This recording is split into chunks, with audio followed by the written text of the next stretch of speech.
Say the word March, and one thing comes to my mind. Elk Sheds.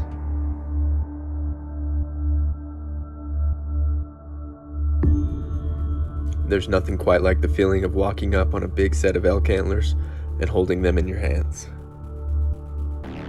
Look at that monster. Oh man. Each year, I spend countless hours and days following elk as they migrate from summer, fall, and winter range, which later transitions them into the springtime where they shed their antlers. What I find more intriguing than just picking up the antlers is actually learning the behavior and the patterns of these elk. Some of them I have quite the history with, ranging from 3 to 6 years. I've been fortunate enough to pick up the sheds off some of the bigger elk that inhabit these mountains. This video is about a bull I call the 7x7. I've known about him since 2017. I since have 1 year of sheds off of him.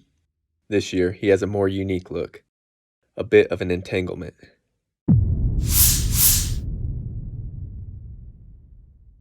Well, it is March 15th, and getting to be within the next 5 to 7 days that these bulls are going to drop. I came up here, it's Monday morning, and I can't locate the elk anywhere. I missed yesterday, partially regretting that now, but I just knew I was going to come up daily all this week, so I took yesterday off, and now I can't find the bulls. I could see some tracks going down the canyon, about 3 ridges. Looks like 2 to 3 elk made them, and they're pretty fresh, so maybe somebody went up and bumped these elk. So that sucks if they got bumped out, because now they're who knows where, but we're going to go try to locate them. We thought it was just going to get easier after glassing these bulls, and they haven't moved for 3 weeks, but now we got our work cut out for us.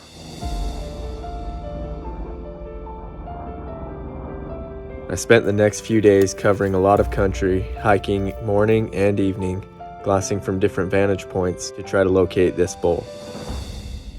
I located a number of bulls throughout the days, but none of them were the 7x7.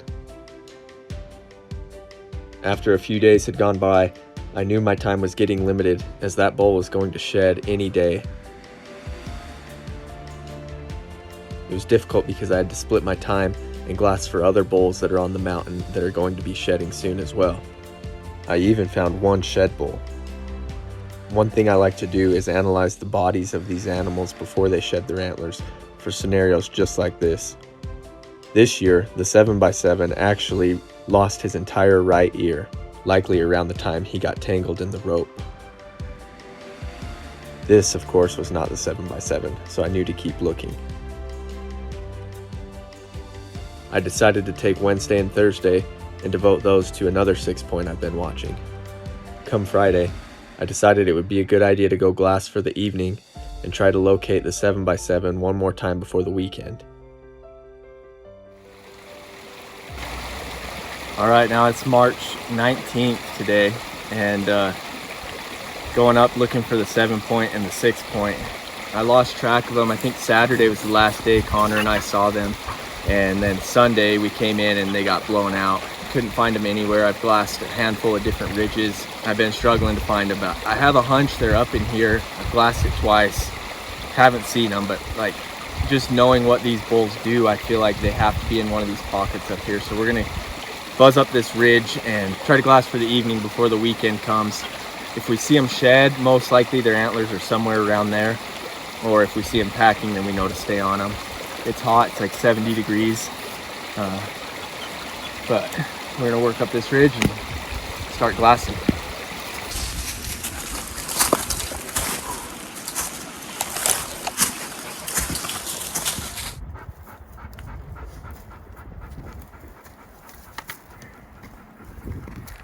Steep, huh? Steep sucker, dude. And it's hot too. It's a good day, warm day. We got to turn these bulls up in the next, tonight hopefully, or tomorrow.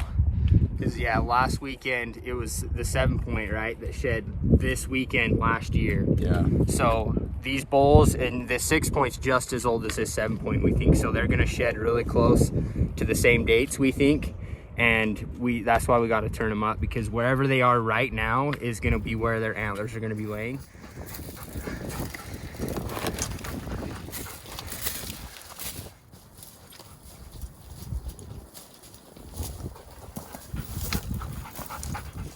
I'm coming up this elk trail or deer game trail. We have a shed, first shed of the day. Can you see it? Right there. It's white, it looks like. Man, I think if we wouldn't have stopped to take a break and catch our breath, I would have walked right by this thing.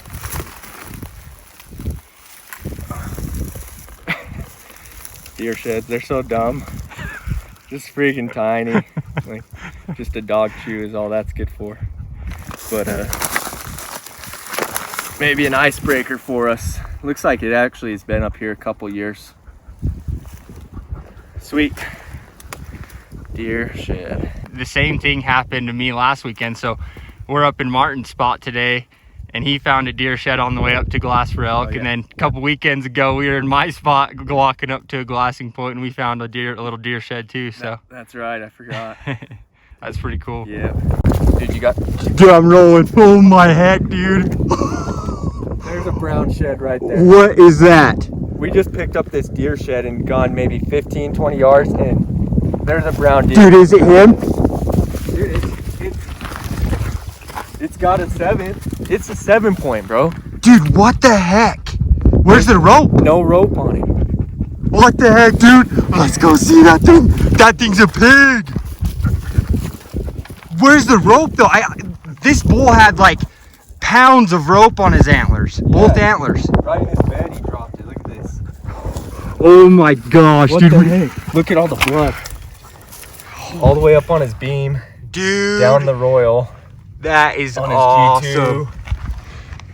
And then blood down here. Dang. That's a lot of blood, dude. We knew this sucker was going to be shed in the next couple days.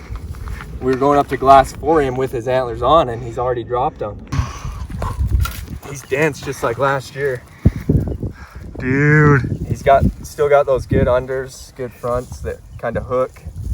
Just has that weak genetic in the back, but he's still cool. That's an awesome antler, dude. But a nice shed. I mean, for the front, like over-the-counter unit, this is a pretty good bull. Big old base. Check this out. Look at how bloody. Look how bloody that is.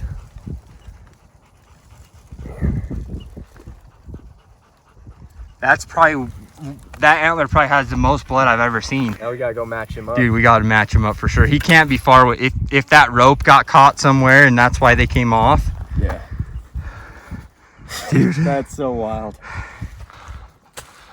All right, now the game begins. I just don't feel like his shed would be far. Thick oak brush.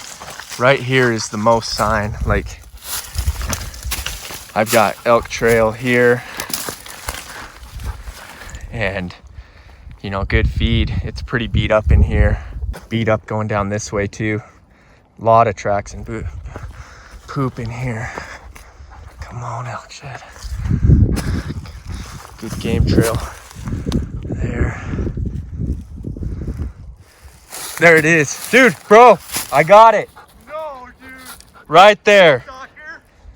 Right there at the bottom of that trail. No way. This side's got rope on it. Dude, where is it? Come here. See if you can see it. Oh, dude. That is hidden. Good spot, dude. That's awesome. Heck yeah. Yeah. Dude. Heck yeah. Dude, let's pick that thing up. Match him up. Oh my god. Dude, that is awesome antler. It's got rope all over. Look at that. So It's caught up in here. Both sides had it. So I remember Saturday it was coming loose a little bit on his right side. So it must have come off in some brush, but he's just in an entanglement. That's what I was calling him, the entanglement bull. His name's a 7-point, but he got in an entanglement this year. Poor guy. Sure that stuff don't come off. gosh. Dude, I've seen this stuff on like Instagram and stuff, but never thought I'd pick up a bull this in a knot. Yeah, he's got goofy kind of fronts on this G1 this year. It's a little squiggly, but just a little nubbed up. Last year and the year before, he had a little bit better 7th points. Put them together. Heck yeah, dude. There he is. Man. I do not know how he got that rope off that other side. Yeah, I mean, it was tied tight on both sides, across his forehead. Not how you say it. He's pretty wide, actually. Way sweet bull. So this bull, this year during the hunts, we actually saw him and we should have killed him.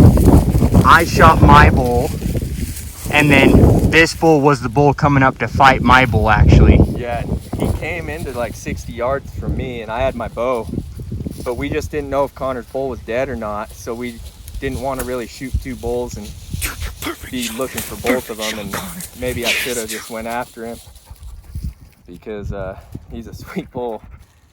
That is so cool. Look at that stuff. Some hair still on that guy. All that blood. That does not get much cooler than that. That thing's a bloody mess, and that thing's a rope mess. Yep. This bull is just a mess. No ear, rope bleeding out everywhere.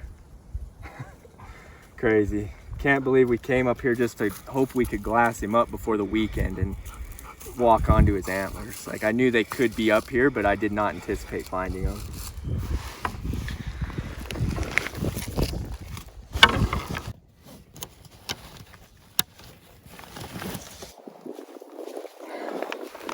Feels good to watch a bull and put in so much time. I mean, over the last few years, I've gotten to watch this bull migrate from summer to fall to winter range, and gotten to know what he does. And now this makes 2 sets off of him that I've got. So let's go home and put the 2 together and see how he's changed over the years. Hike out of here. Here we are. We're back in town, and we got last year's set and this year's set together. So inside set is the set Connor and I found last year, and then the rope set is this year. Pretty crazy how an elk can grow so similar each year. I mean, let's look at this side view. The thirds, same band, same squiggly looking G2s. The short royal. He got a little bit smaller on those 7th points this year, but a little bit better on the fronts, I think. They keep that same similar shape each year. I'm not sure he broke this little piece off, but yeah, they're so similar. It's gonna be pretty close to shedding time for those other bulls we're watching, so we're gonna get up there as soon as we can and try to pick them up. If you guys noticed, I do have some merchandise coming out, Martin Chag Outdoors. That's gonna be, if you're watching this, it might already be up. I'll put a link here, but if you're watching it right now, present, probably in the next week, it'll go live on the website. So I appreciate any of you guys' support in advance. Brought us some luck today. We found the big old 7 point. So thanks, Connor. Thanks for coming up with me, dude. And good luck this year, guys. Thanks for watching.